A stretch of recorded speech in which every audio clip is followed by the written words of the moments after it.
त्रासदी। कोविड-19 के शुरुआती दौर में पटना एम्स में भर्ती मरीजों के परिजनों के साथ फर्जीवाड़े के एक नए तरीके का खुलासा हुआ है।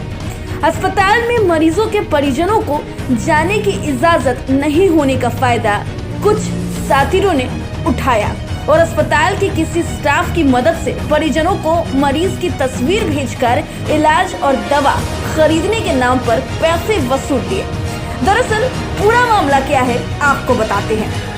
रोहतास के एक कोविड पॉजिटिव मरीज के परिजनों से बाहर से दवा खरीदने के नाम पर दानापुर के रहने वाले एक छात्र ने 40,000 रुपए वसूल लिए।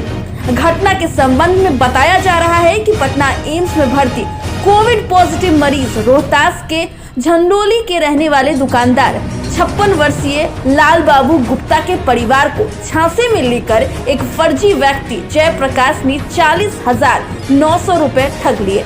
इसका पता चलने पर परिवार ने पीएमओ में न्याय की गुहार लगाई, जिसके बाद घटना के करीब 5 महीने के बाद पीएमओ के हस्तक्षेप के बाद ठगी का मामला फुलवारी शरीफ थाना में दर्ज कराया गया। हालांकि कोविड के मरीज लाल बाबू गुप्ता की मौत भी हो चुकी है, लेकिन अब न्याय पाने की आस में परिवार दर दर भटक रहा है। दुकानदार लाल बाबू गुप्ता की बेटी साक्षी गुप्ता ने बताया है कि उनके पिता को किडनी और डायबिटीज रोग था, जिसकी तबीयत खराब होने की वजह से उन्हें पटना के IGIMS में इलाज के लिए लाया गया था, जहां कोविड-19 टेस्ट में पॉजिटिव पाए जाने पर 17 जुलाई 2020 को एम्स पटना में भर्ती कराया गया। वहां से इलाज के बाद फिर वापसी हुई और IGIMS में भर्ती कराया गया। मरीज का लगातार डायलिसिस भी हो रहा था। इसी दौरान लाल बाबू गुप्ता की मौत IGIMS में हो गई। साक्षी ने बताया कि जब उनके पिता एम्स पटना में कोरोना पॉजिटिव होने पर भर्ती हुए थे, उस दौरान उनकी तबीयत सीरियस होने का फायदा उठाकर एक जयप्रकाश नाम के व्यक्ति ने उनसे मोबाइल पर उनके पिता को एम्स में भर्ती कराने को लेकर फोटो भेजकर झांसे में लिया और फिर एंटीबायोटिक चलाने के नाम पर 3 बार 40,900 रुपए ठग लिए। तो हमारी रिलेशन में ही है जयप्रकाश, उनसे हमारी बात हुई कि वो इलाज कराने में मदद कराएंगे और उन्होंने मदद के नाम पे हमसे 40,900 रुपये ठग लिए।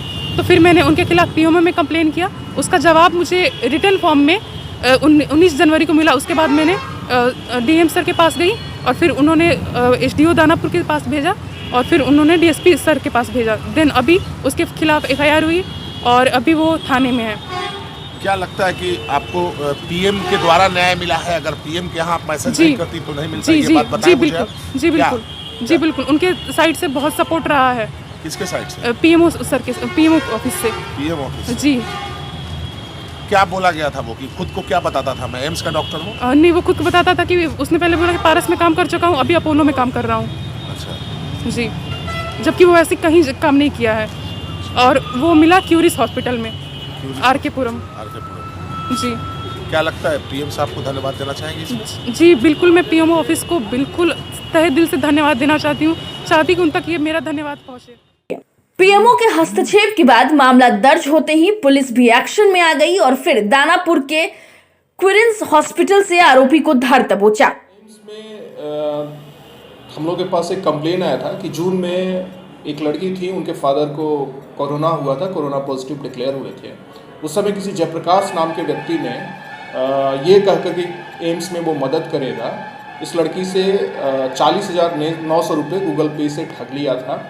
FIR होने के बाद तुरंत हम लोगों ने कार्रवाई की और लड़के को गिरफ्तार किया, उस आरोपित को गिरफ्तार किया। आरोपित ने पहले तो बहाना बनाने का प्रयास किया, लेकिन बाद में जब उसके मोबाइल को टेक्निकली देखा गया और उससे थोड़ी सख्ती से पूछताछ की गई तो उसने स्वीकार किया कि हाँ, मुझे पैसों का अभाव था, कोरोना मेरा कोई बिजनेस नहीं चल रहा था, इसलिए मैंने ये ठगी की। क्या लगता है ये डॉक्टर्स है या फर्जी है?